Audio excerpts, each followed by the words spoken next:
Hello everybody, this is Speakers Corner UK doing another review of a discussion. And this time, I know it's difficult, but this is with me because on the last Jinn&Tonic Show, or no, 1.5 weeks ago, somebody came on and challenged me and I said, yeah, sure, come on in and let's talk a bit because I'm always up for a civilized dialogue. And that is exactly what we did. So Rob is on his way from somewhere to somewhere. So we thought let's quickly do this one because it's of benefit to me as well. And I'm going to try and be objective as possibly as I can. Hello, Rob. How's your driving going? Yeah, all good. I'm driving in an area. Hopefully I won't get blackout as in like lose the signal. So we'll see. But out on the highways here in the UK after it snowed today, here in at least lower England as far as I can tell. So we're on the way back, driving safely, paying attention to the road, listening in, and I'll just shout stop every now and again, give my thoughts on what he said, and maybe say to StopS, hey, here's something I might have said in that scenario, or whatever, and I'm sure StopS will stop the video and tell us what he was thinking, or maybe add something to what was said. So looking forward to it. Away you go, sir. So stops the video. Okay, well, we'll do our best. And hello, if anybody is feeling like commenting or saying or doing, just come into the chat and do so.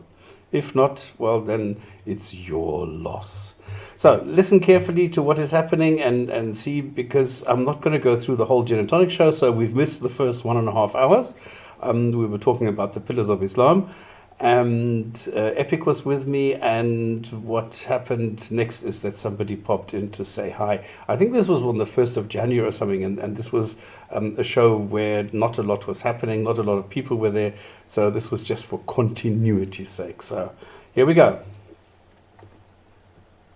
Yeah, there are 3 different paths that I am following at the moment, which I'm basing my information on, which I am relaying here. So he's trying to refute you. That's the only purpose of him coming in. Hey, Aki, welcome back. Your question again. Yes, sorry. So you were saying that basically young people are losing interest. I'm 17. I have many friends who are like really fundamentalists. Like they're fundamentalist Muslims. You know, they take Islam very seriously. We are all practicing. My whole family, and I have many cousins. They're all practicing. I mean, and obviously, like this is if I generalize, that would be a fallacy of hasty generalization. But if you have like some, I guess, proof or statistics or anything, like a study that's been done that shows what you're saying is true, like I'm open to read it or listen to it or whatever. Well, this is something that I've noticed and I've mentioned a couple of times, that the people who are in the UK, for example, and in France as well, are more, I don't know, locked into the system than the people in UAE or Qatar or somewhere. Now, the one poll that I'm talking about was the one in Iran.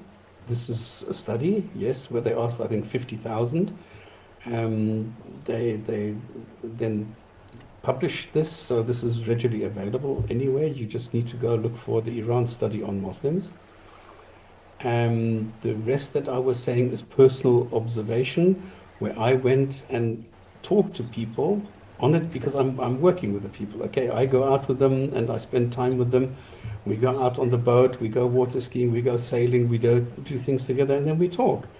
Because then when you're sitting together and sitting over a barbecue or something, then people talk, and this is what they have told me. Now, my observation is that people in the Middle East or in near Asia are not so much interested in Islam as the people in France or in the UK. That is okay. I think the topic is quite clear. I don't know if I need to reiterate anything. I made a comment that a lot of Muslims are leaving, and I think people must have seen all these different videos where we have statistics that a quarter of all young Muslims are in fact turning their backs and leaving Islam. And I just sort of made that statement, and I said, this is what is happening, and he took objection. Okay, I gave him a study. I said to him, this is a poll which has been performed recently. I gave him some of the numbers, and anybody can go and look that up. I mean, it's pages and pages and pages. I can't, present the whole thing here on the show.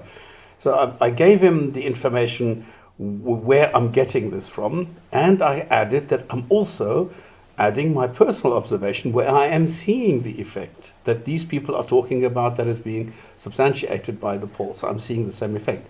So I don't know what else I can still do, and that is what I was presenting him with. Just so okay, well, that's helpful. That's helpful.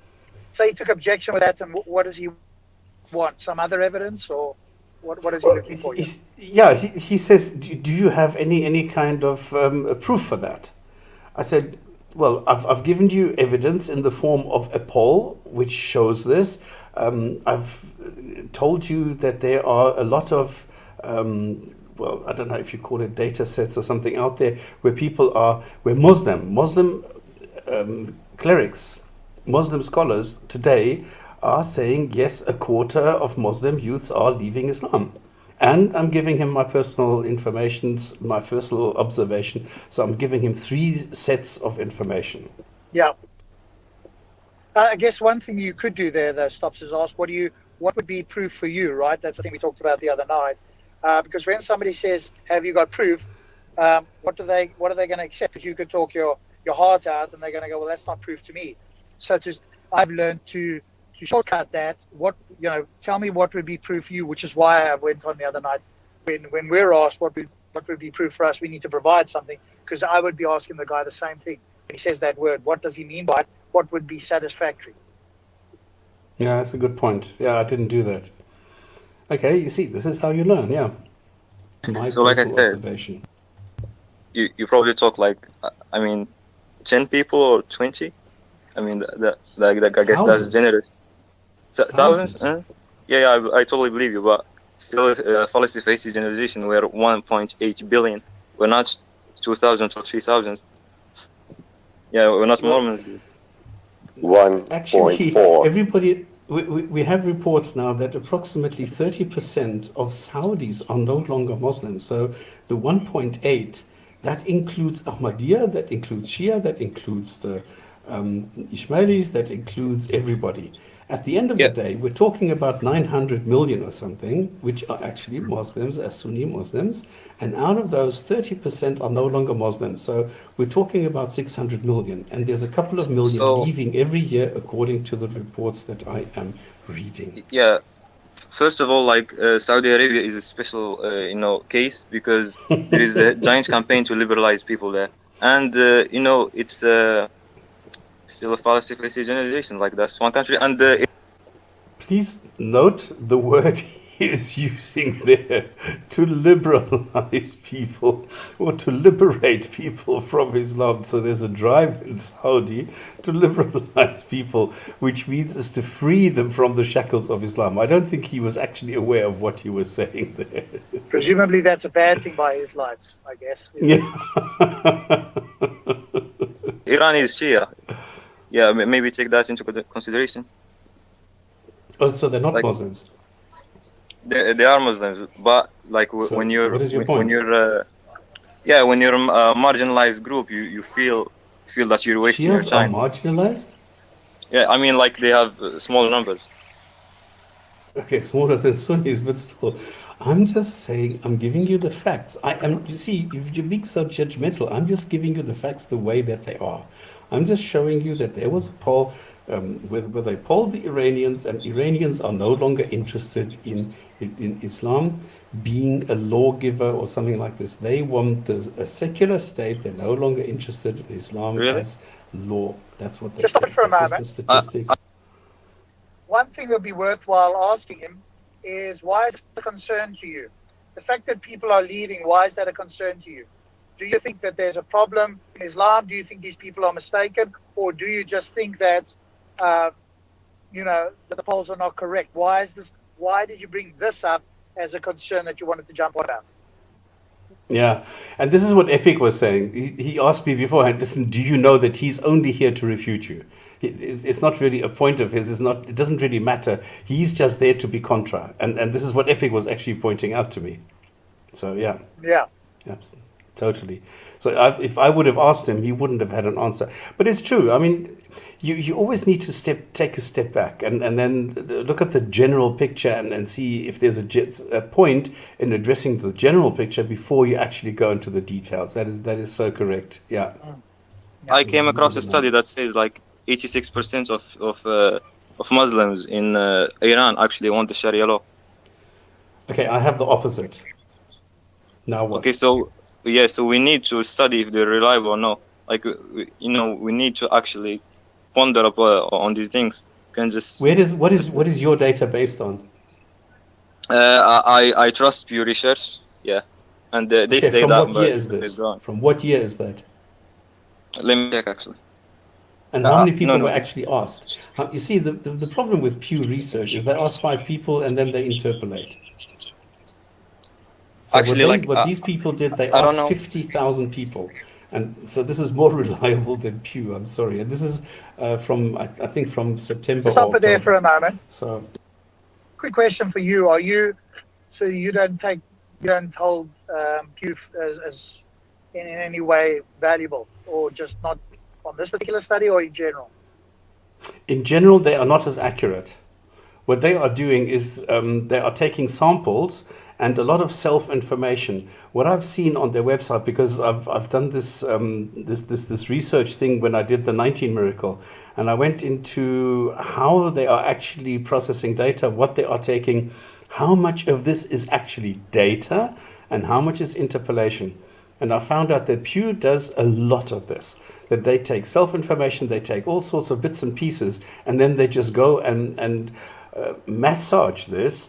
Using quantifiers, using algorithms to go and say, do you know what data weighting is? That you assign different weights to different data sets. Anyway, this is just, you create algorithms in where you say, okay, these people are more likely to be like this, and therefore we give them double the voting power than those who are not so reliable, so we give them half. So there's a lot of massaging going on. So I will trust more a study which goes and physically asks 50,000 people than a study that goes and asks 5,000 people and interpolates. This is what I'm trying to say here. Okay, understood. No. I think there is so I don't know if this is true, but I heard someone, like, he's a journalist, he says that the certain numbers you actually study, the more accuracy it is. I don't know if it's true, but yeah, so Pew Research is more accurate. No, they don't. No. Do you look at how the numbers are generated in Pew? How can you explain? I just like take it as face value. Pew is very old and it's just... Okay, DDS Dave is Jesus, you're amazing, man. He pulled up a Pew Research on Sharia. And he is pointing out, and he gives you the link and everything, Iran is not even mentioned there. So what is it saying? Muslims and Islam key findings in the US and around the world. So Iran is not there. So it could be different groups have different attitudes on this. This is also possible. But this is why I'm telling him this is specifically for Iran. So I'm not trying to make it up. I'm not trying to say, well, this now goes for the rest of the world. That is just the way that it is. So I'm giving him the facts. And it's a good point that you are making, asking, well, what does it change for you? What does it matter? Why are you doubt? Is it just in general that it's your sense of honesty or accuracy that is being aroused here? Or why is that an issue for you at all? Yeah. Yeah, and if it were the case that more people were leaving that were joining, or that the number of adults, let's say, was declining in a sense, why is that a problem for you, right? Or something like that, because presumably he's contesting it not because so many people are joining, but because you're suggesting that the numbers, the net numbers are maybe going down for adults, whatever the case may be. But why is that a concern to him?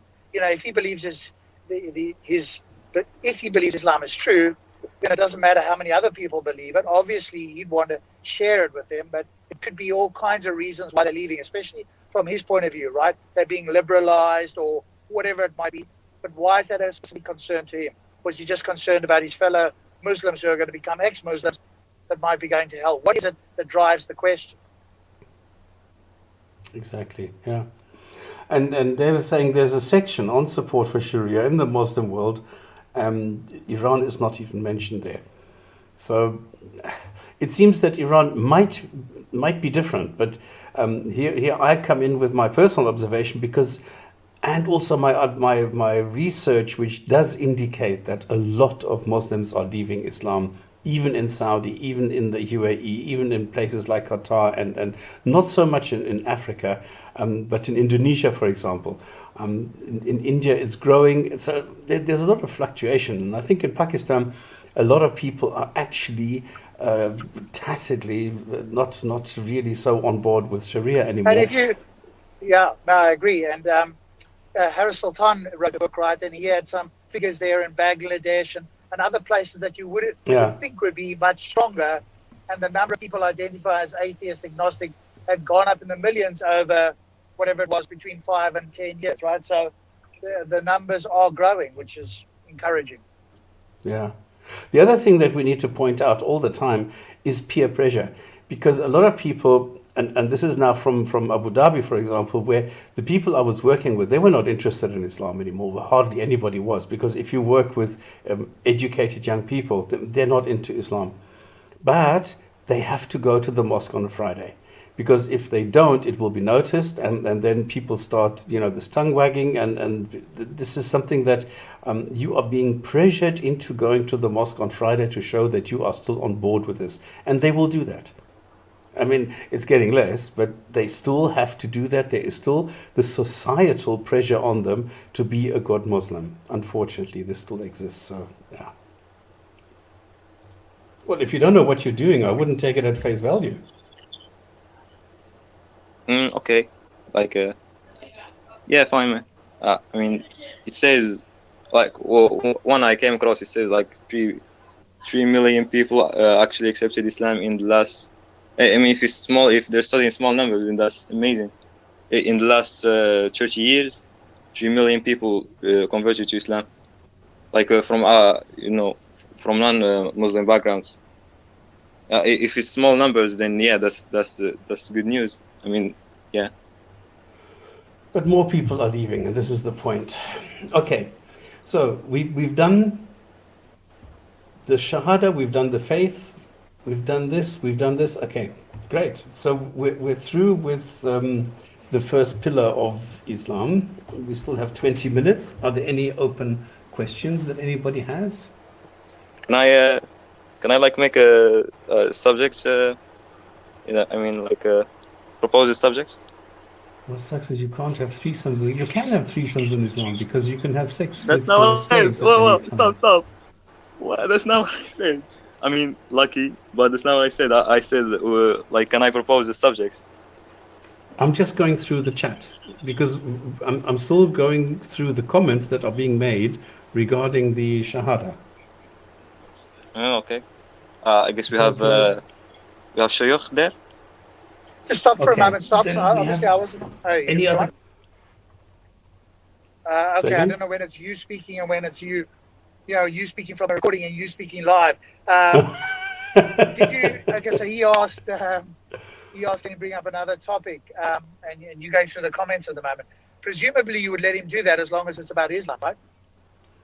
No, what I was doing is I was trying to bring the Jinn&Tonic to a close, so that I would then have time and say, okay, we are now officially over with the Shahada.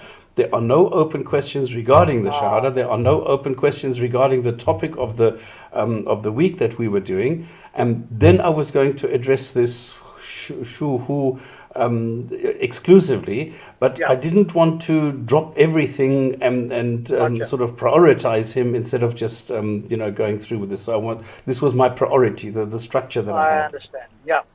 Questions? Any other comments on this? Then, if not, then we can have a change of subject. No problem. Okay. All right. There's nothing else. All right. Take it away. Okay. We are now officially finishing the topic of the first pillar in Islam, which was faith. And now we have a Muslim caller who is proposing a change in topic and wants to bring up something else. Go for it. Thanks. So I want to ask you about truth. Like, why is it valuable? Or why do you think it's valuable? Can you prove it's valuable? Yeah. Sorry, I didn't understand what is valuable. Truth, truth value, no? Truth. Yeah. Like, I guess being truthful. Yeah, being truthful. What is truth for you? What is truth? Truth is objective, brute facts. Something that cannot change however you try. Okay, so were the people 5,000 years ago who said Earth is flat, were they telling the truth? They were trying to tell the truth, but they didn't. They were not accurate. But science itself does not claim to tell the truth. So, they're just saying what they think is the truth. Okay, you're not answering my question. The people 5,000 years ago who said Earth was flat, were they telling the truth? No. No. So were they lying? No. Okay, so which is it? Yeah, they were saying something that they thought is the truth, but it's not. It's false. So there are different variations of truth. Okay, just stop it there for Are you kidding me? That's not what I'm saying. So one thing is to, when you go down this route, why do you value truth or prove truth or something like that? Depends because you muddled two questions together there. In my mind, at least, there's some clarification needs to be made here in regards to, are you talking about ontological truth or epistemic truth? So ontological truth is the nature of reality. There's some truths out there to be known, and I'm of the view that there are certainly truths out there to be known. But then the question that we're often talking about, either us or people asking us or we asking Muslims or whatever, is the epistemic position, right? The claim that Muhammad exists or Allah exists is a claim about ontology, about the nature of reality. But the one that we often talk about is, well, how do you know that? So epistemology is how you know or how you claim to know what you think you know, right? And so it's always useful to make that distinction, because otherwise it can become like there could be a bit of a conflation here. It sounds like it might be going in that direction. So I would always ask somebody like this, what do you mean? What are you talking about? Epistemic truth or ontological, or explain it to them if necessary, so that I understand what it is that they're asking. So maybe in his view, if I was there, I might say, well, I value, if we're going to use Sabua's terms, since some of them obviously, so this guy probably followed Sabua, but I would say, yeah, I value truth instrumentally. Could I prove that there's an intrinsic thing? Probably, I may not. I mean, I'd have to look at philosophy to see whether there is such a thing. But I'm happy to say that it has instrumental value for me, and then I could articulate why that's the case. But then I would ask him the same question immediately afterwards. So I'm happy to answer the question and say, do you think there's something more than instrumental truth? And if so, how do you establish that? Because that's the reason they're asking, right? Ideally, again, I often ask myself, what's behind the question? And in this case, what's behind the question is, hey, you just don't have intrinsic. There isn't something intrinsic. It's not like objective. This is your selection, right? And depending on what it is, I might agree. But then I'm going to ask them, okay, if you think there's something more to it, how do you establish that? So there's a bit of clarity, I guess, would be useful in at this stage. And I did not, I don't know, the way I assessed it, I did not think that he was up for any kind of a definition or differentiation between ontological and epistemic truth. So I said, no, let me take a different route here, because he was making the claim that truth for him is an objective fact. And I thought, no, let me kill that bird and see where we can go from there. Well, I don't even know what that means. Truth is an objective fact. Yeah, I don't exactly. even know what it means to say truth is an objective fact. I mean, I'm not sure that's entirely coherent, or at least I'm not fully grasping it. So my question is, what do you mean? What do you mean by that? Elaborate. What do you mean truth is a fact? Do you mean that is the route you took? Yeah. Okay. Cool. We'll see what happens. I'm just saying that people think they say the truth when they're not. Okay, so what you said, truth is absolute. Yeah, 100%. Okay, but now you're saying no, they thought they were telling the truth, but they were not. So truth is not absolute. They are stupid, limited people, and they don't know what they're saying. But truth still stays. No, it still stays up there. It's metaphysical and it's brute. It doesn't change. What you've just done is you've actually come closer to the definition of truth that you are aware of, because truth is totally subjective. Truth is only what Truth represents is subjective. reality according. Did you say stop? No, I didn't, but I don't mind it. Just going through some puddles here because it's been raining. Yeah, I'm not sure now. The language is becoming a bit fuzzy. So maybe I need to listen to a little bit more here because I'm not following it as well. I think the language both you and he are using is not something I'm used to. So, and it might be me that I'm missing something here. Okay. According to the knowledge of the time that you are, that is available to you. That is what truth is. That is a definition of Okay. truth. Stop it there. Stop. I get it now. Right. Okay. So I think what we're talking about here is not truth, but claims to knowledge, epistemic claims to knowledge. So somebody, 5,000 years ago, for example, who said the earth was flat and had a justification for it at that time, they could have claimed knowledge. If you're a fallibilist, you don't think that knowledge is something that never changes, because humans make mistakes. So as long as they have the best justification they have at that time, of their existence, they could claim to have known something. Other people take the view that, hey, you can never claim knowledge unless you could demonstrate that it was unwaveringly true. So it depends on what view. I take a fallibilist view. I can claim knowledge, and I don't need to show that it is certain, because I'm not convinced that we can give epistemic certainty to many of these knowledge claims. There might be certain things, but most of them not. So it depends what you mean. So at the time, they would have been justified to say, hey, I know the earth is flat. But that's very different to saying that the earth is flat is true or not true. That's a different statement. That's an ontological statement, as opposed to the statement here which says, hey, here's what I know, i.e. what I think I understand about this claim of truth. So that's why I think that distinction is really important. Otherwise, it becomes kind of a bit opaque, when you get a bit further down here. So if I am telling the truth, this is what I am aware of at the moment. If I do not know any better, I'm not lying, but I'm telling the truth according to the information that is available to me. That is what truth is. So you said truth is subjective. Do you know how grave this statement is? No, it is based on the perspective. So, and your perspective determines your reality. Exactly how he said it. Yeah. So I sorry, I didn't hear you, but what I was saying is that truth is subjective. This statement it has so many negative connotations. Like saying it is just pure cringe, man. Like I could just say right now, removing my pants and going outside is true for me, so I should go down with it. Yeah, why not remove my pants and go screaming outside, screaming. But if it determines your reality, and if you just said, okay, so many centuries ago people thought the earth to be flat, now we have science and reality, we can observe it, test it again and again, and came to the conclusion the earth isn't flat. Do you agree with that? Yeah, but I understand. But what people think is irrelevant to truth itself. Like I can think that's literally a ball. Let me give another example. I can think that 1 + 1 = 3, for example. But that doesn't make it true.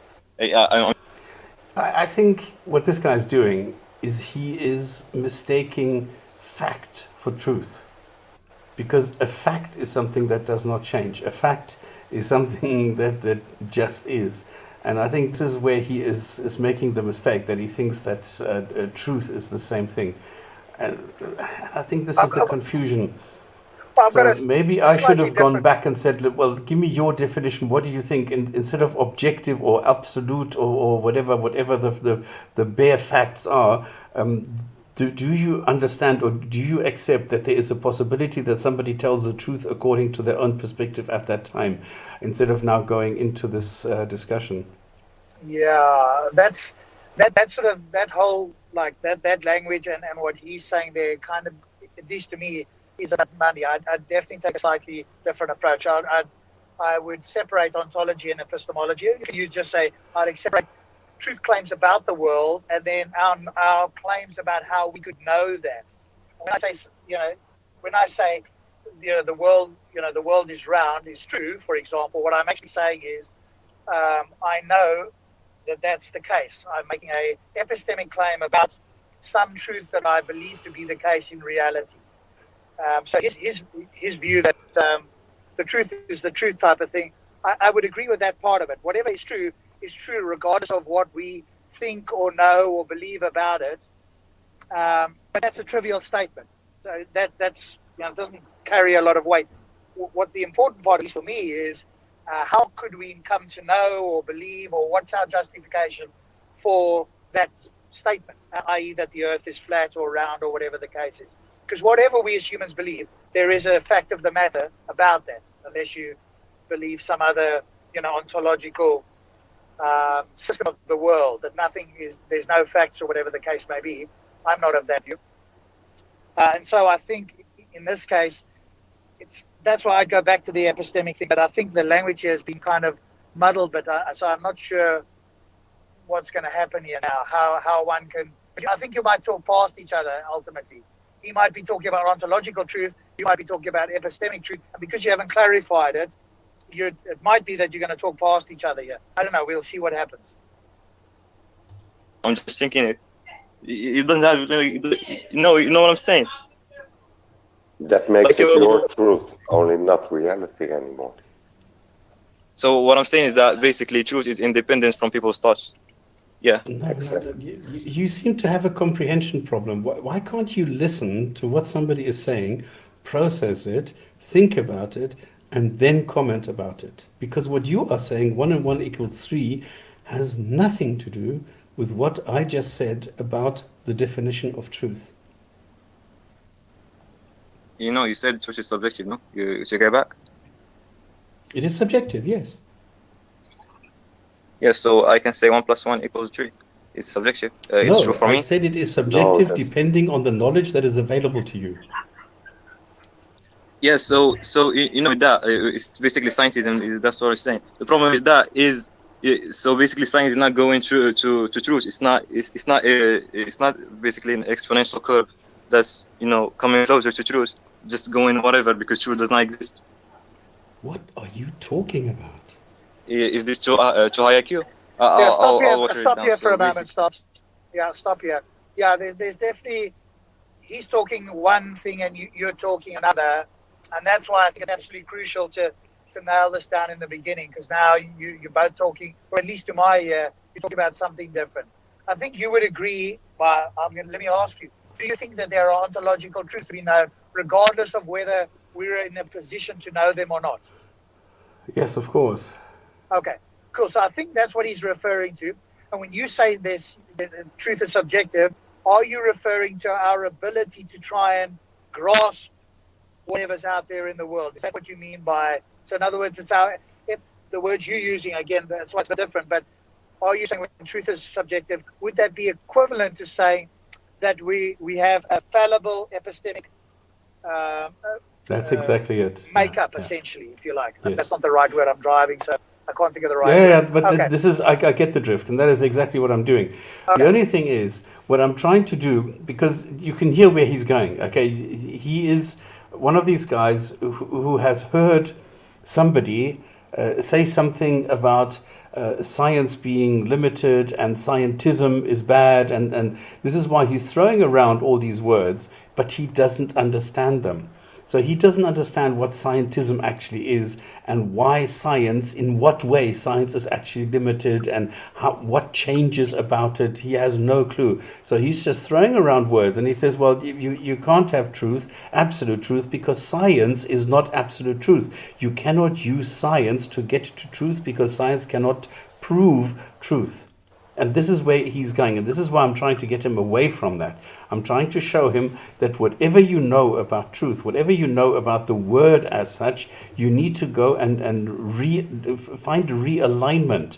You need to reset this and find out what it actually is that you're talking about. That's what I'm trying to do. Yeah, and I think because you're using almost like a little bit of private language, your own way of expressing this, I don't think he's grasping it. But again, if he was listening, I'd say, if I was speaking to you, I'd be asking you like I have now, clarify what you mean, and I'd explain what I think you understand, what I think you're saying, and then see whether it's just different language you're using, but you actually mean the same thing. So you're talking about a fallibilist type of epistemology, which would mean like it's equivalent to what you say when you say subjective truth. And I go, okay, now I understand what you mean, but I don't think he understood that. And so, he's taking it that he seems to be suggesting, at least from as far as I can hear so far, he thinks that you are saying that ontological truths out there are subjective, i.e., that there isn't a truth or a fact of the matter or a truth out there in the world. It all depends on what people think. And so that's where his confusion seems to be coming in, as far as I can tell. Okay.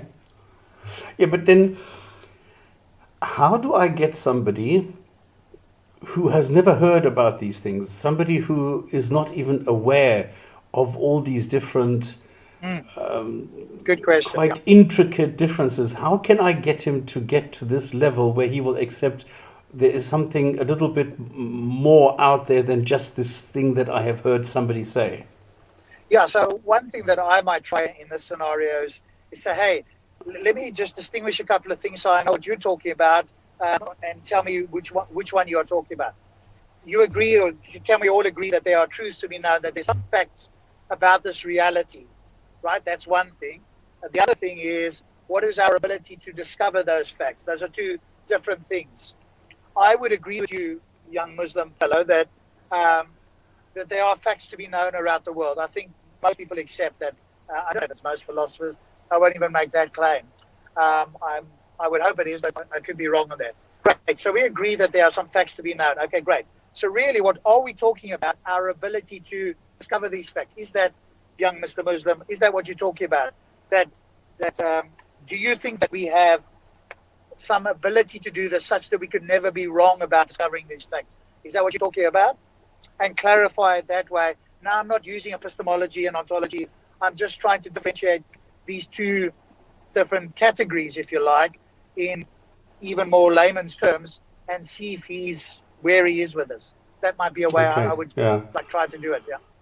That could work, because you can't use the words you can't use the words truth and facts together to come to some sort of a middle ground here, because I think he's too far into this science discussion that he has heard to be able to differentiate between anything that I'm saying now.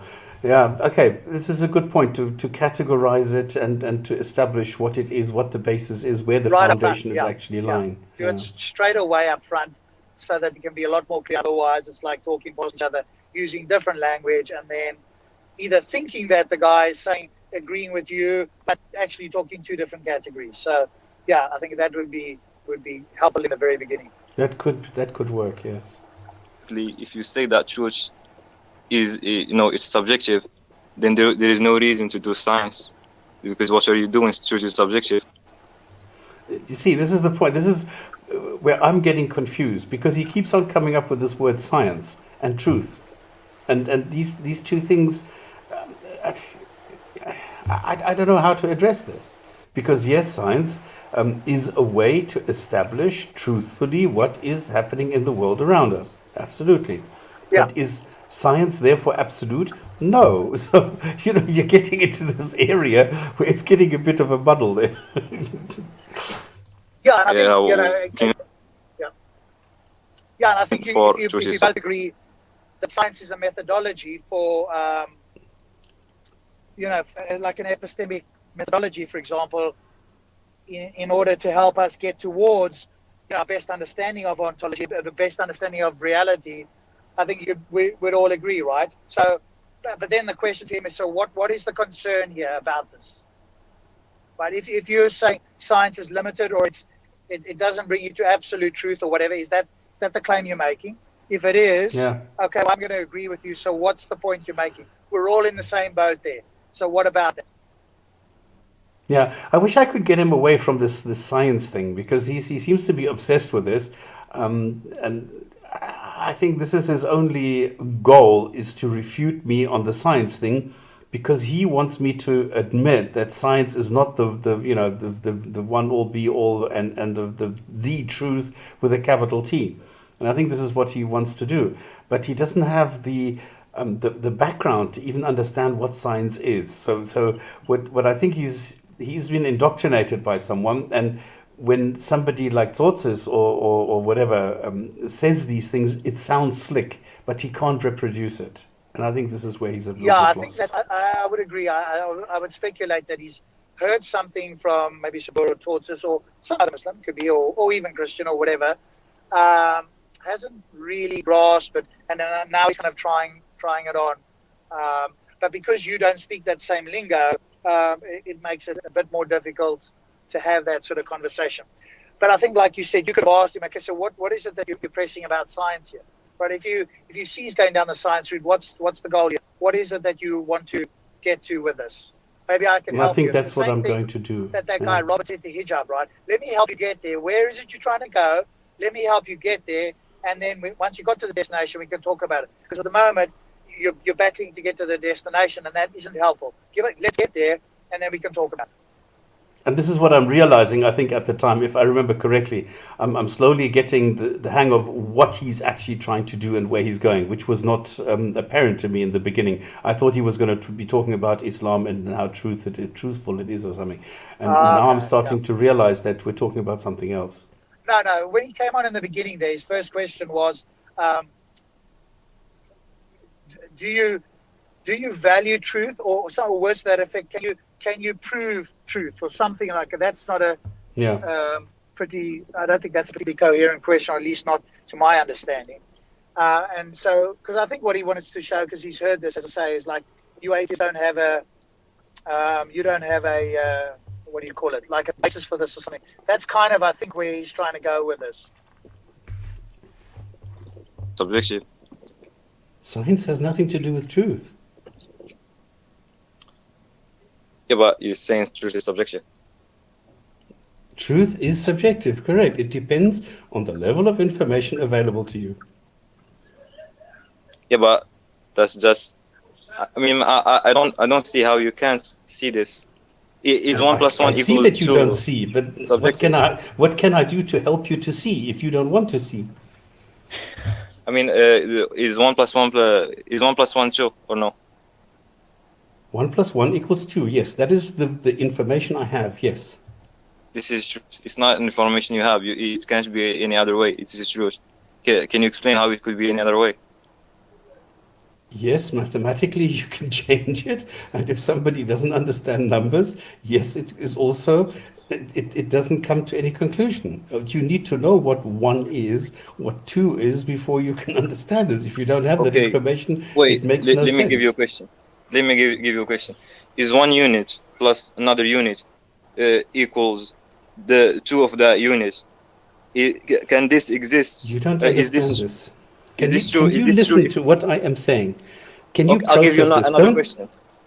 question. Wait. Just wait. Can you process the information that I am going to give you now without immediately trying to respond? Can you think about something? If you understand what 1 is and what 1 is, you can add them if you understand what adding is and if you understand what a 2 is. If you do not have the information what a 1 is, and you do not have the information what adding is, and you do not have the information what a 2 is, you cannot make the statement 1 and 1 equals 2 equals true. If you do not know this, it needs to be the information available to you. Now, don't respond. Think about this first and see if you understand this. Yeah, so basically you're saying that truth is dependent on thoughts or human minds, which is false. The earth is gonna be round even if people existed or not. The gravity is gonna exist whether people exist or not, even whether thoughts exist or not. And actually, this is an argument for God. You're making an argument for God. If truth requires, Gravity is not true. Yeah, just stop. Okay, I mean the immediate question here is, right, you just made a statement or a claim that you're making the argument for God. Can you elaborate how you StopS on making the argument for God? Because that's a very bold claim. You, as an atheist, are somehow making the argument for God. So maybe he can elaborate on that. Let's see if this is what I asked. I can't remember. is it? I guess you're flying right now, yeah. If I think that gravity doesn't exist, I'm gonna fly. Well, I'm doing it right now. You don't give yourself time to think. You are just spurting out nonsense that you don't that's a cop-out. understand. Maybe you don't understand me, but that's a cop-out. You are sounding incredibly ridiculous by making statements you don't understand. How can a bicycle be true? How can a bicycle be true? Well, it's an object. Its existence is a fact, yeah. There you go. There you have the difference. What is the Quran? An object. Can it be true? No. It just exists. This is the difference. Gravity is not true. Okay, I ignored this. I ignored his God claim because it was too far-fetched. So I'm just ignoring it. I'm trying to go back to trying to make him understand that the sentences he's using, that an object can be true, cannot be true. Because this is what he's saying, like science is true. No, you cannot use true in connection with science or with an object or something like this. So I'm ignoring the God thing. But I could have, you're right. Maybe I should have jumped on this to shorten the whole process. It is just something that exists. It's an object. Okay, so information can be true or no. So the earth is round. Now we're getting somewhere. Information. Exactly. Information can be true, but not the object. Yeah, so the earth is, this statement is information, and it can be false or true. What can be a statement? No, I'm saying that statements or propositions can be either true or false. For example, Correct. The earth is flat. This is Correct. either true or false. So truth does exist. I never said it doesn't. Well, really? You were saying that truth is subjective, like just 10 minutes ago? I didn't say it doesn't exist. I said truth is subjective, yes. Well, that means it doesn't exist. If it's not objective, it doesn't exist because truth is by definition objective. Oh, goodness. It transcends human thoughts, and it transcends even the existence of human. It does not. It is subjective, but nonetheless, it still is, because you rely on the information at hand. Now you have the Quran, Al-Quran. You are a mu'min, yes? Aki, So listen to me. You call this book Al-Haq. That is the truth. There's a Why? difference between induction and deduction. I agree with you. Science can never be true because it's always changing. You see, this is exactly the thing. He's been indoctrinated. He's heard people say things which he doesn't understand. So this makes it incredibly difficult.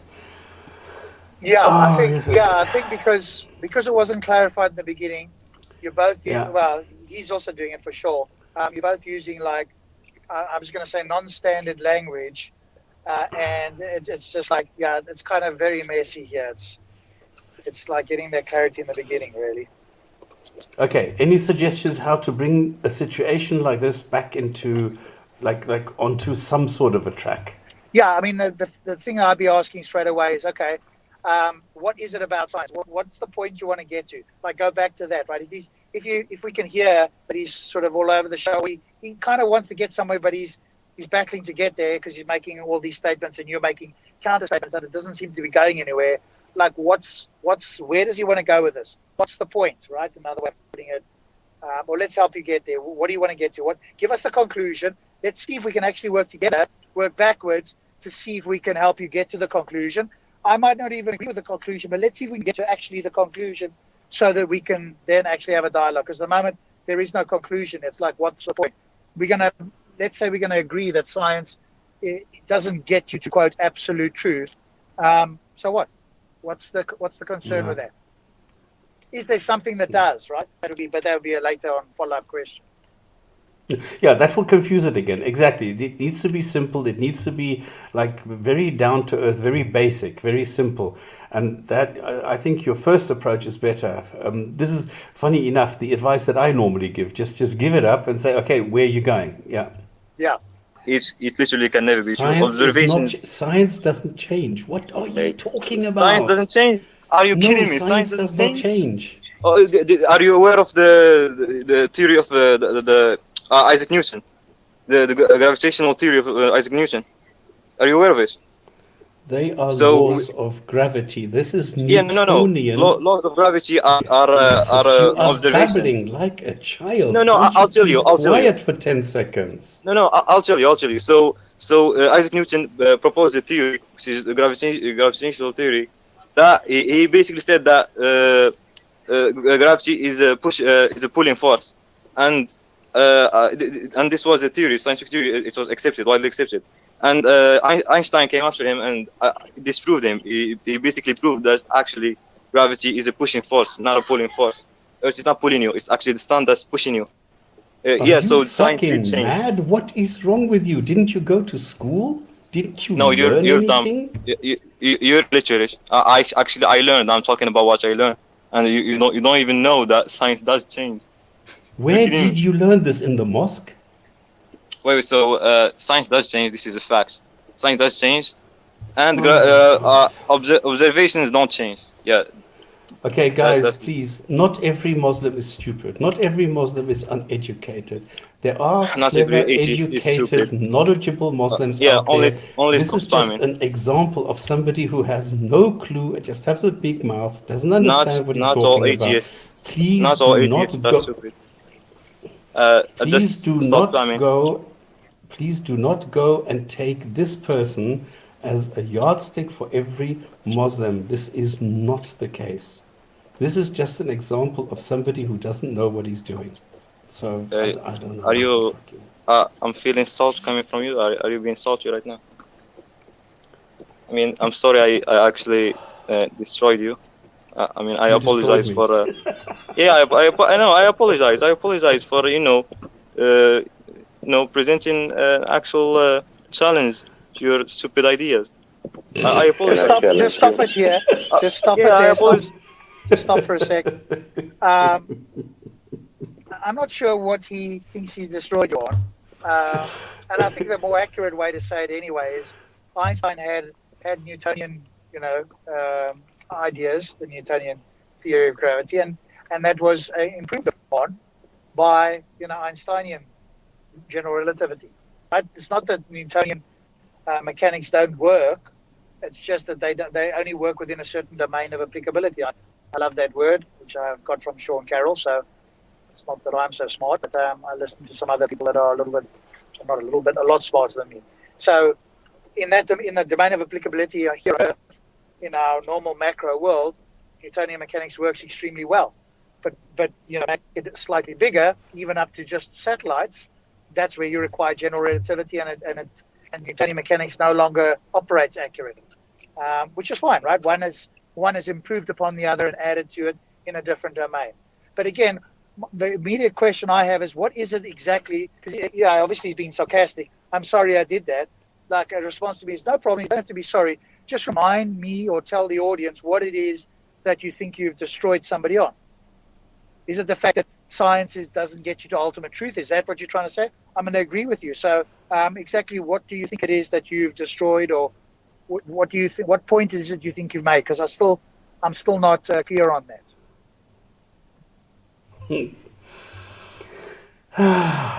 And by the way, relativity is not the same as the theory of gravity. Apologize for engaging and destroying your illogical statements. I'm sorry. StopS. Can I? Can I have them, please? And wait. Last statement. Not every atheist is stupid. No, please stay to this topic and subject, because you said certain things and I wrote it down. The truth. Let's go there. I can't understand you. I literally can't understand you. Sorry. How is it possible that you cannot understand me? Can you understand me? Or No, now you're clear. Yeah, can you say what you want? okay, thank you. Sorry about that. Your Quran is Al-Haq. That's the truth, right? You said the earth is round, right? Now, people in ancient time were ignorant and didn't know certain things, right? Now we have a whole lot of discussions online, offline. You know, you must have heard something about that, also from your family members. But have you ever heard of this, my friend? In the Quran, it's very clear that the Quran, that Allah said to Jibril to say to Muhammad that the earth is flat. Yeah, actually that's false. There is a verse that says يكور الليل على النهار ويكور النهار على الليل. There's a verse that says God basically, turns the night around the day and the day around the night. And the word in Arabic is actually kawara, which means to render into a ball. So God is basically saying that Earth is round. No, it means it follows each other. Yeah, so you're actually right. Like, you're actually right. The Quran could be interpreted to say that the Earth is flat, but that's not the consensus of the scholars. There were like Stop there, StopS. I think 47. So stop there for a moment. Okay, so obviously we've moved off whatever the other topic is. Nepic's gone to to the Quran now, etc. And now this guy's obviously answering about the Earth, and but he did make a concession there. Well, one thing, yes, it can be interpreted that way. Again, right? This is my pet thing, right? If you show him the verse about not eating swine, for example, can that be interpreted any other way? The answer is clearly no, right? And if that's the case, how is it that all of these other things can be interpreted in 50 different ways, and so on? But he's claiming that the majority of scholars suggested the Earth was a sphere. What reference has he got for that? Again, like you say, he's probably heard this from somebody. He's just repeating it. Somebody said the majority of scholars. He's never looked it up. Probably the person who said that hasn't looked it up, and so he's just repeating what he's heard. Right. So this is very likely an example of somebody hearing something and repeating it, thinking that it's true without ever having to look it up. And having to defend it. Yeah, and I think that would be the question there. Where did you get this idea that the majority of scholars said this? Well, we could look at the tafsirs. You could probably look up people, and it's very likely the people of the time, at least many of them, if not some of them, if not many of them. Again, how do we know? We'd have to go look at every single one. Did anybody ever talk about the Earth, and what was their opinion on the shape of the Earth? But I'm not sure anybody's got that information, because you might have one or two who would have suggested the Earth might have been round, but where did they get that information from? And how do they interpret the Quran saying it? And he's trying to point to that verse where the night covers the day, etc. And then he's trying to infer that could only happen on a spherical Earth. And that's not the case. Even flat earthers will show you a model where the night envelops the day, and it goes round and round this flat plane. So, this is where they're pushing very, or at least this particular guy is pushing very hard to try and, tweak this narrative to suggest that it points to a circular Earth. I don't see that at all. I'll be asking questions around that, right? Yeah, 47 scholars, classical scholars, 7 of them said the Earth is actually flat, and 38 said that the Quran actually says that the Earth is round. And Ibn Taymiyyah, massive classic scholar, as you know, he called consensus on this. He called consensus that the Quran, the scholars say that the Quran says the Earth is round. Epic, let me ask my standard question. Yes. Can you please provide one single, just one, don't say everything, just one single statement from the Quran that is correct and verified for us? Okay, so I'll give you a miracle if you want. Listen to me. Listen, think about this. I said, can you provide one single statement from the Quran that is verifiably correct, that you can show, yes, this is the statement in the Quran, and this is why it's correct? Yeah, there is one. Oh, okay. There's actually many. Can I give you one? One. So there is a verse in the Quran that says, talking to Ramses II, the Pharaoh that was in the time of No, Moses, holy crap. is saying basically, we have made your body survive, so we would be an example to all. Now, listen carefully. Did you hear what he just said? About Ramesses, the body of Ramesses. Okay, Right you on. heard him say it in the Quran, and you heard Ramses. Yeah. Okay. All the coming civilizations or the coming people, and yeah, if his body didn't survive, then that would be false. If it did, then that would be right, and it did survive. Literally, look up Ramses II mummified body. It's largely intact. It's one of the very few mummies that remained intact. Number one is not true. Can you show me in the Quran where it talks to Ramses II? I actually, I'm on StreamYard. If I leave, like, I can't. Wait, let me try actually. Okay, just for information for everybody else, Hello? there is no mention of any Pharaoh in the Quran, and there is a contradiction in the Quran because it says everybody was killed, and in another version it says that Allah Can you not see it? saved the Pharaoh in his body, which is not correct. We can What do you find mean the not correct? story I in can the show you a picture. Apocrypha of the Jews, Can which show you a picture. show that I love Pharaoh was saved and then sent to Nineveh together with Jonas. This is a story from the Apocrypha from the Jews, and this was copied into the Quran as one Stop story, spamming. which is a Stop spamming. contradiction to the other version, which Stop says spamming. everybody was killed. Stop spamming. Literally Google who was the Pharaoh at the time of Moses, and literally Google. It's gonna show Ramses II, and Google Ramses II body, and you're gonna see it. Google is you- not the Quran. You made a claim. You said that the Quran says to Ramses II, and I would like to see this in the Quran. Yeah. Okay. I'll it's. He's digging himself actually, such a hole. Let me see. So Yeah. it's I mean, he Surah could have gone for something a lot Surah more Yun. mundane, right? Holy crap. He really is digging himself a hole.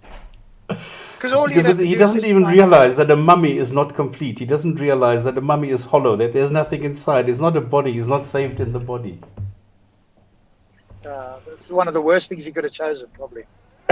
Yunus. I think it's 10. Yeah, it's Surah 10, verse 92. Yunus. Yeah, that's the name of the chapter. So it says, "Today we have saved your body to be." I'm actually translating from Arabic. To be to the ones that come after you, an example. And Okay. many people Where does it say unaware Ramses of our II? times. Because it's talking about the Pharaoh of the time of Moses. If you go, You said the if you go Quran back- says it's talking about the Ramses II, saying that he will be preserved in his body. Where does the Quran mention Ramses II? it's if you go back, like it's talking about the story of Moses, and it's talking about Pharaoh. It's talking about the Where Pharaoh does of the Moses. The time of Moses. Quran mention Ramses II? Do you want me to read you the whole chapter? Where in the Quran does it mention Ramses II? Okay, I'll tell you. And then Pharaoh says, "Bring me every magician." This is Yunus 79, the same chapter. And when I'm actually translating from Arabic, and when the magicians came, Moses told them, "Show your stakes." And when they showed them, Moses said, "I didn't come." And when I don't know, but it's clearly saying Moses. It's talking about do the you Pharaoh not at the time of understand Moses. English? Do you have a blackout sometimes or something? Because you don't seem to comprehend the question. You said the Quran talks about Ramses II. Where in the Quran does it mention Ramses II? Okay, Not so Moses. I know it mentions Moses, who didn't exist, but Yeah, I'm talking so no, about I just Ramses Googled. II. I literally just Googled the Pharaoh at the time of Moses, and it shows King Ramses II. Can you Is do it? Google equal to the Quran? You can't Google? You can't use Google? Is the Quran equal to Google? But it's brute fact. Are you? It's literally science. Okay, just stop here for a moment, StopS. Man, One thing that we could do here is he's obviously struggling with this, right? And one thing that we can do to again try and help him, in a sense, like get clarity, or not get clarity, but to highlight this is, I might say to him like this. So what you're trying to infer is that this thing that's mentioned here must be Ramesses. Is that what you're trying to say? How do you establish that? And then he's going to say, well, this was the Pharaoh that was around at the time of Moses. I'm going to say, and so you're saying that what it says there is referring to Ramesses. How do we know that's the case, that the Quran isn't just copied from the Bible, which is what you guys, or some of you suggest it does, some say it doesn't.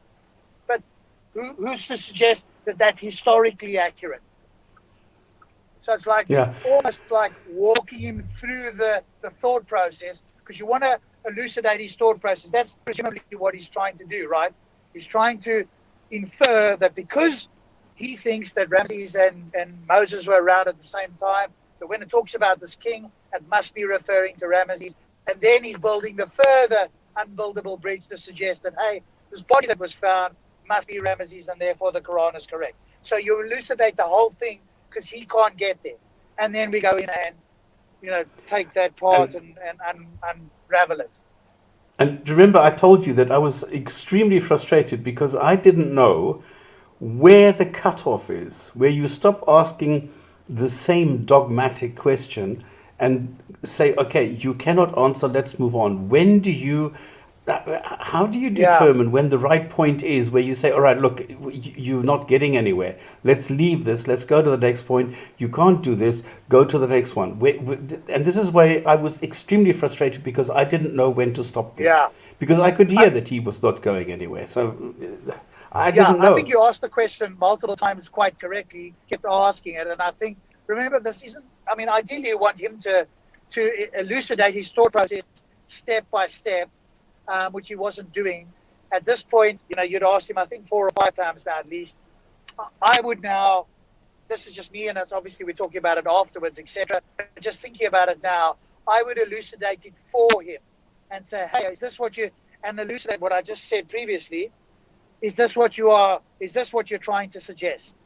Right? Elucidate the whole thing out for him, because he's not able to articulate it himself in a very clear, straightforward way. Then you would go, yeah, that's what I'm trying to say. But now we've got to the point, and now the questioning can continue about how we can establish that Pharaoh lived with Moses, where's the historical facts, whatever the case is, and even more importantly, let's say all of that was true. How does he establish that this mummy that was supposedly found is that of Ramesses? No. But we can't even get. I think 5. Yeah, I think 5 times is enough. I think this is in future. The cutoff that I'm going to establish for myself. If I've asked it 5 times, it's enough. Then I need to stop. Yeah, because this isn't really about, this is not like Hamza making fun of somebody, because you can keep pressing somebody like, Darren Hamza does, and then pat yourself on the back and think you're a hard ass. But actually, we want to elucidate his thinking and either get him to try and say it, or say it for him and get agreement on that, so that we can proceed to the next step. But we aren't getting that. So it's like, how, in my mind, in this particular case, because he's a young guy and he's repeating things he's heard, and he might not have thought about it very much, and because he's read it on Google or whatever the case is, and it aligns with what he thinks the Quran says. It's like, get him to elucidate it so he can think about this more. That would be like going through it, well, at least it is now, going through my mind. How can we get him to think about this? We first got to get it very clear what the thought process is, which he hasn't done yet, even after you've asked him multiple times. Then do it for him. that's I think that's good. What is interesting is when I ask him, can you verify it for us? He says, well, go to Google. So for him, verification is, if it appears in Google, it's verified. That's quite but the other thing I would always do with that sort of thing is, okay, so if I make a claim and you dispute it, or you're concerned, and I say to you, Google it, are you going to be happy and say, okay, cool, that's a substantive response, I'm satisfied with that? Because it's all very well him saying that, but the other thing I always have in the back of my mind is like a reductor. Let me turn the situation around and present you exactly what you said, but if it were the other way around, would you be satisfied with that as a response? So and he hopefully wouldn't. And if he So is, if I go and say God does not exist, go and Google it. There's millions of pages all saying God does not exist. Will you accept exactly, it? right. Yeah. An example like that would be great. Are you happy with that? Have I now answered your question to your satisfaction? And if he says yes, okay, well then I think at that point you go, okay, we're obviously not really going to have any sort of substantive discussion. We'll end it there. If he says no, then obviously you're going to point out that him telling you to Google something is not a response that is in any way worth taking the time to, we need to move on to something substantive. And if that's all he's going to say, then the conversation's not going to proceed. Because he made some big claims, and now he's asking you to Google it to confirm his claims. No, it doesn't work that way. Okay. So are you admitting that you are wrong? Are you admitting that you're wrong? I'm not admitting I'm wrong. I'm actually right. And you're suffering from cognitive dissonance. You don't know what that is? Come on, Google it. Do you know what cognitive dissonance is? This isn't cognitive dissonance. Yes, you're an idiot. What is Ramses the Second? What is Ramses the Second? What is Ramses the Second? Yes. Yeah, come on, you tell me. You made the claims. You are the ones who's mentioning Ramses the Second. So I want to know what Ramses the Second is. Okay, he's the Pharaoh. Okay, where is Ramses the Second in the Quran? It's talking about Moses and the Pharaoh at his time, and according to science that you love so much, it's Ramses the Second. Literally Google it. It's gonna show you. The Quran talks about Ramses the Second. So the Quran does not talk about Ramses the Second. Do you now admit that the Quran does not talk about Ramses the Second? The Quran says the Pharaoh at the time of Moses, and if you Google the Pharaoh at the time of Moses, you're gonna get Ramses the Second. Do you want me to repeat that for 10 times again? That's not what you said. Who's Ramses the Second? It's the Pharaoh at the time of Moses. It's exactly the same thing. Are you kidding me? That's not what you said. You said the Quran talks about Ramses the Second. It doesn't mention Ramses the Second. Ramses the Second, the Pharaoh at the time of Moses, who was called Ramses the Second. Okay, StopS. You are making a false statement that the... I think here, what you could maybe ask is like, are you suggesting that when it's... Well, I think he's kind of seems to have said it anyway. Are you suggesting that when the Quran speaks about the Pharaoh, I'm not sure if it does. It doesn't talk about king. I can't remember off the top of my head. I haven't got the verse in front of me. But if it says the Pharaoh, are you suggesting that that we should replace the word Pharaoh in your mind with Ramesses II? Young Muslim, is that what you're saying? And he would probably say yes. That's what I'm saying. Which I think is kind of what he's alluding to, right? But that wouldn't work. That would then be... It's impossible. What's impossible? That the Pharaoh, that there is one Pharaoh, because do you remember the story is that he was found in the basket, and the guy was already a Pharaoh, and then when Moses was old, it was still a Pharaoh. It couldn't have been the same guy. Oh, I don't know about that. Okay, that might be the case. But then you could ask, then you could go into that line of questioning. But we just want to clarify that what he's suggesting is that when the Quran says Pharaoh, that is synonymous with Ramses II. And then the question, and when he presumably he'll say yes to that, the next question is, how do you establish that? Now he's going to say Google, or he's going to say appeal to history. And at that point, presumably, you'd have a conversation around, is this historically verifiable that Moses and Ramesses existed at the same time? And how do you know it wasn't one of the other pharaohs, as you pointed out? I think that's what I'm doing now. I think I'm going into a summary now and saying, listen, this is what you're saying, this is what you're doing, because I think I'm getting fed up now. So I'm stopping this, I think, if I remember correctly. Okay. Quran mentions Ramses II. It does not mention Ramses II. So Ramses II is not mentioned in the Quran. Can we agree on that? Someone Pokemon immune, literally. Blind, deaf, and mute. Can we agree that Ramses II is not mentioned in the Quran? Totally, man. You're so right. I'm shaking and it's crying. so easy. You can just stick with the truth. That's where the truth comes in. Dude, stop, Simon. I'm shaking and crying right now, and you're so right. I know. I lost You've my just face got a big completely. mouth and a small brain, but you're still shaking. No. You we have need the IQ established to give me. that. Okay, beat me up for this. Yeah, you're going into the rhetoric there. But I think you're making like, technically you are correct, of course. It's not saying Ramses the second. I think what you could do, depending on your mood or whatever the case is be a little bit more charitable and say that's what you're suggesting is the case. You're inferring, based on what you think history says or your Google or whatever, that when it says the word Pharaoh, it's referring to Ramses. But can you agree technically it's not saying Ramses? And could we also agree, young Muslim, that Allah in his wisdom, if this were the case, he would have said Ramses II, Pharaoh, Ramses II. Would you agree that that's a more accurate statement than just Pharaoh? Because, young Muslim, there's other pharaohs at the time. And there might have been a different pharaoh when Moses was first born and a different pharaoh when he crossed the Red Sea or whatever the case is. So would you agree that if it said Ramses II here, we wouldn't be disputing this, as in like that the Quran says it? Whether it's a historical fact is another point of in contention, but we wouldn't be. So could we agree that it should have said this? Or it would be better to say that? I could press him on that point a lot more, and then I could bring up the swine thing, right? Like I did with Armin in Discord.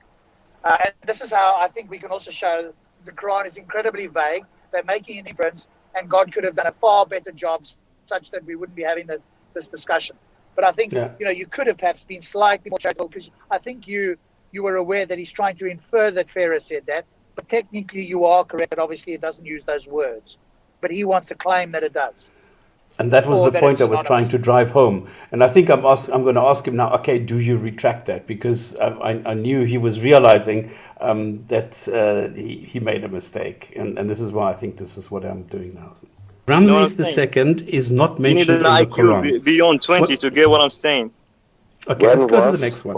Number one, you made a claim that Ramses II is...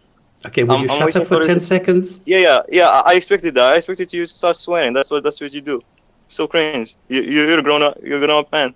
Act like one. I'm literally 17. I mean, he's not 17. Okay. Are you going to keep quiet now for 15 seconds? No, I'm going, actually. I need to, take a bath. Run away. Run away. I'm not running away. I just have a You're life. Running away. Because I'm going to now destroy you and you're running away. So, of course, yes. It's so funny. I can't stay here for 2 hours. I actually have a family and stuff to do. Say hi to... See, he's contradicting himself because he's saying I'm 17 and I have a family and I have things to do. So boy, that doesn't work. Mummy to me, from me. Okay, I'll do it. Assalamu alaikum. وعليكم السلام يا أخي كيف حالك? Okay, because what I was going to do now is show him, well, you can't show him anything. The point is the Quran is wrong. Number one, there's a contradiction. Because in the one sentence it says that Pharaoh was saved in his body, the other one says they were all drowned. If it says in his body, and we look at the mummies, number one, we don't know which Pharaoh is talking about because it doesn't mention which one. It just says Pharaoh as a name because they thought Pharaoh is a name, not a title. The second thing is Ramses II was not saved in his body, because there is no body left. There is just some parchment of the outer skin and that's it, because the whole inside is empty. It's just a hollow shell. So this is not the body. So either which way you take it, it is wrong. So this is quite funny. Okay, the other thing is he says Moses, during the time of Moses, so he seems to think that Moses existed, where there's no evidence that Moses, Jesus, or Muhammad existed. So then he seems to think that there is a set time that Moses existed, which is based only on the Bible, but the Bible was corrupted. So how do they know when Moses existed, even if he didn't exist? We don't know. So this is all a myth, this is just a fairy tale, and he is basing his belief of what the Quran says on a fairy tale. This is quite amazing. Just stop it there for a moment, StopS. One thing that I heard them saying the other night is that because somebody was saying, hey, but you guys, you've got to take the Bible, but the Bible's corrupted, blah, blah, right? And one of the things the guy, I don't know if it was Hamza or one of the other people was saying, right, was no, this was revealed to Muhammad, right? So it wasn't that somebody came and told him this elsewhere. He didn't get the history elsewhere. This was revealed to him.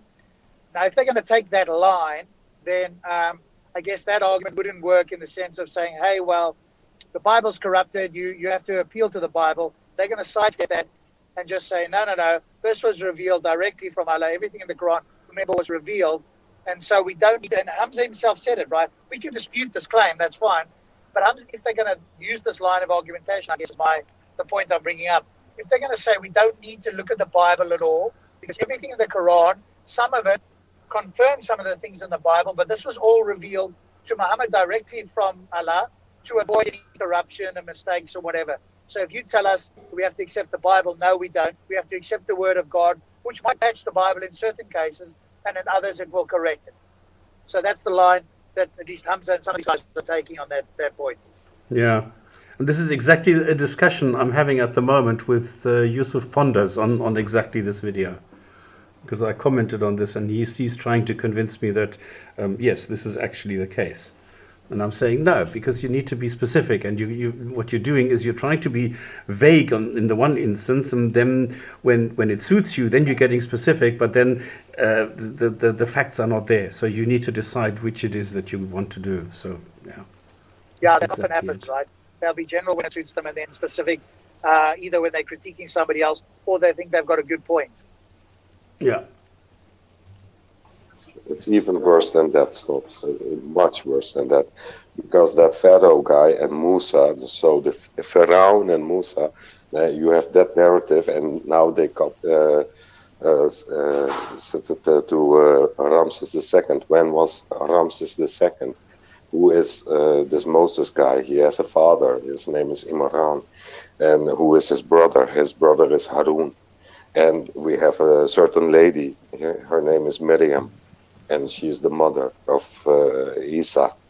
And Miriam was the sister of Harun.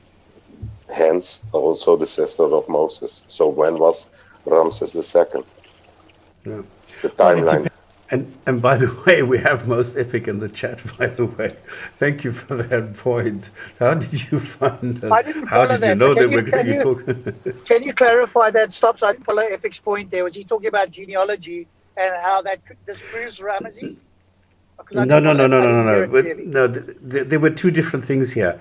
Okay. Because the one story is about Moses and the way that he led the Israelites out of Egypt. So that they copied this from the Jews and from the Old Testament and just took it on. Got a couple of things wrong, the way that the Quran normally does these things, so we know these things. Then there's the other thing. If you take Moses, he is part of a family where the father is Imran and the brother is Aaron and the sister is Mary. Now, the Quran says that the Mary is the mother of Jesus, and at the same time, this Mary is the sister of Aaron and the daughter of Imran.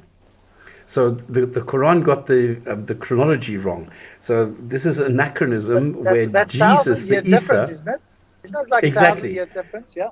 Exactly. This is what Most Epic is pointing out, that there is an anachronism here, that the Quran is making the mistake with the two Marys, because it so happens that this Imran, Moses and Aaron family did have a sister called Miriam, and the Quran authors or somebody got this wrong and thought that it's talking about the same Miriam. So they are automatically saying, well, it's the Miriam who is the sister of Aaron and the daughter of Imran, who is the mother of Isa. And that is why the Isa in the Quran cannot possibly be the Jesus in the New Testament, because there's 1,500 years between them. Nobody knows when this whole thing is. But this is the problem, whatever you want to call it, in the Quran. Gotcha. Okay, I'm just stopping quickly for something, so I'm just going to mute up quickly, and I'll be back in a moment. I'm just finishing this now. Okay, go ahead. Depends whether you take Isa to be Jesus living as a contemporary of Moses, or whether you have Moses as a contemporary of Jesus. Both ways are wrong. So it doesn't matter which way you take it.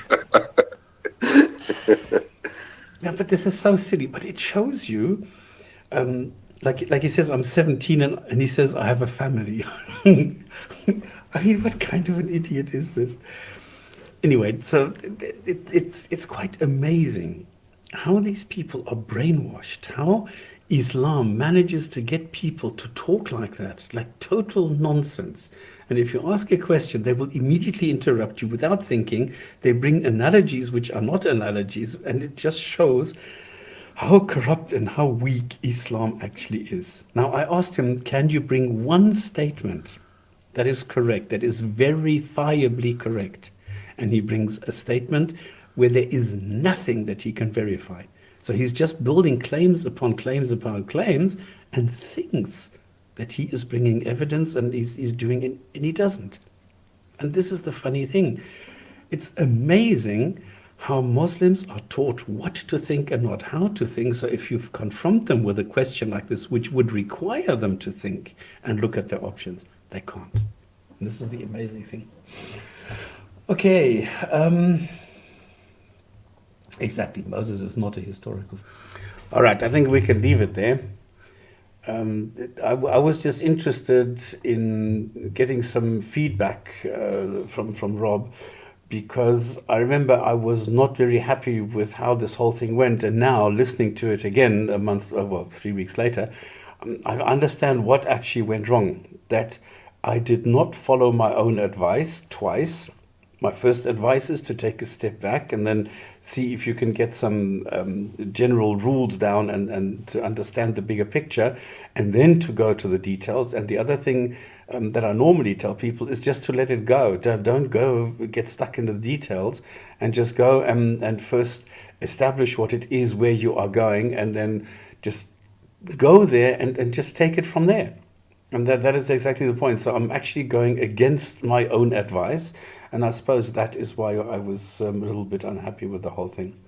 But it's good to go afterwards and analyze it again. That and it also shows that we are not shy if we are going into an interview or some sort of a discussion with somebody, that we are also able to assess our own performance, that we don't only critique others, but like I am very much interested in learning by having somebody critique me. And it shows that I'm making like very basic mistakes, very stupid mistakes that I shouldn't be making.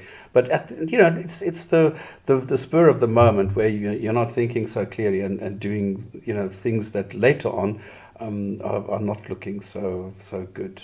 But it's okay. And I remember. Go on. No, I'm finished. Yeah, and I remember we did the one with me. We did my one with I think when I went on. I don't know if it's EFDA or whatever the case is. So sometimes we'll do that as well. So we can go, what could I do better or differently or whatever. So I think the biggest thing for me was that there was that initially on that whole, ontological epistemic thing, there was that, the clarity wasn't there in the beginning. But then with this Moses thing, it sort of didn't go anywhere. But again, one could in future try and lay it out and say, is this where you're trying to go? Is that what you're trying to say? And then we can tackle it. Because you were thinking about your question, he didn't want to admit that Ramesses, the words weren't in the Quran. That's clearly the case, that they weren't in the Quran, but he wanted to say that it was synonymous with the words that he saw there. And once, if we could have if the two of you could have agreed on that, then you could have gone forward and talked about everything you just did there, and you might have been at least overhearing it or whatever the case is. But I think he sort of surrendered in a bit of a cheeky way, saying, yeah, I'm shivering and all that sort of stuff. So, it's not always easy. I get frustrated sometimes as well. It's easy to look back and go, hey, we could have done X, Y, and Z. But, hopefully we can in future. So hopefully that's been good, and I appreciate your time. I'm on the road, so I'm going to leave it to you to close it off. But we'll be back with another review of something whenever we got time or we find something of interest. Okay. Goodbye, Rob. Goodbye, everybody. Thank you very much in the chat. Thank you very much. Thank you for being here. I hope it's been informative and what is it called? Infotainment for you. And if there is any time that I'm doing stupid things again like this, just pat me on the shoulder and say, listen, somebody's going to review this later, so behave yourself. That's the way. Give us some advice on how to debate someone with an IQ of a tomato. Yeah, this is the problem. This is the biggest challenge. Okay. Thank you very much, guys. We'll call it a day for now and see you the next time. Thank you for joining us. Thank you from Rob and StopS. Good night.